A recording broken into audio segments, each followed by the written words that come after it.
first time I met Christy was on television. It was a city council meeting, and they were voting on Section 14. Some of you don't know what Section 14 is, and I didn't. But that was, and not only did they vote for Section 14 reparations, but also for an apology when she was mayor. This was an area where in the 1950s and 1960s, people of color could not purchase homes in Palm Springs. So the Native American, the Agua Caliente tribe, let them live on their land. Unfortunately, while they were at work, many of them were farm workers, the mayor ordered the fire department to burn their homes. They came home to nothing.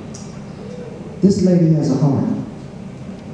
And I said, I'm gonna follow her career. So when I met her and her staff, Diane is wonderful, we said, why don't we hold a meet and greet? So without further ado, come on up. Thank you. Christy.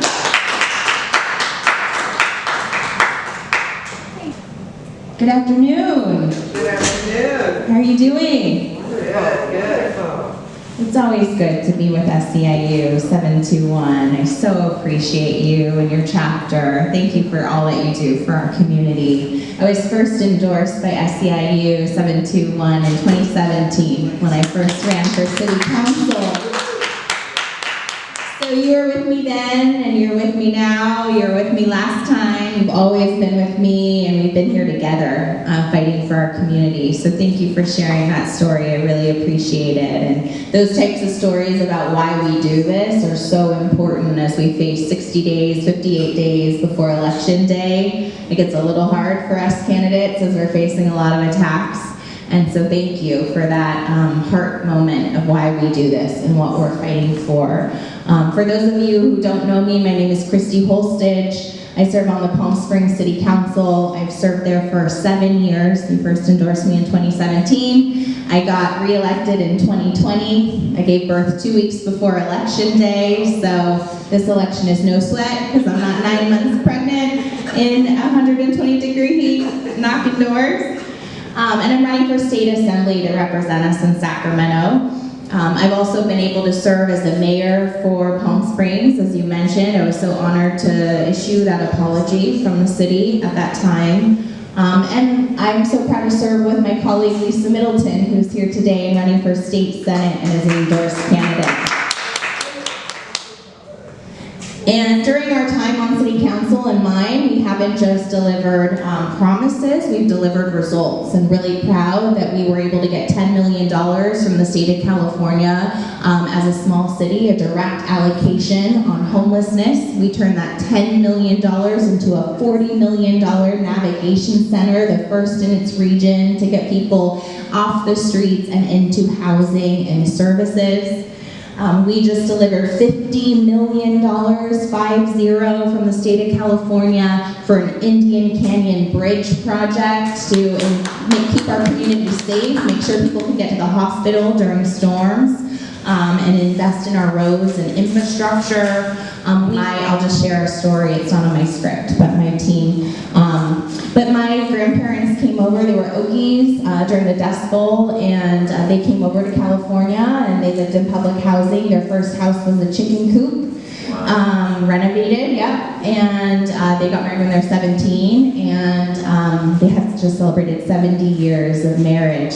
But they, worked. They worked multiple jobs to make their ends meet and raise my mom. My mom was the first to go to college in the family, and then I was able to go to law school, Stanford Law School, because of their hard work building, family and building community in California. That's the California dream. Everyone should be able to access that. That dream is not a reality for too many Californians today. That's why I've dedicated my career as a legal aid attorney. I'm so proud to have worked with SEIU members and caregivers and members throughout your union, directly providing services to our community.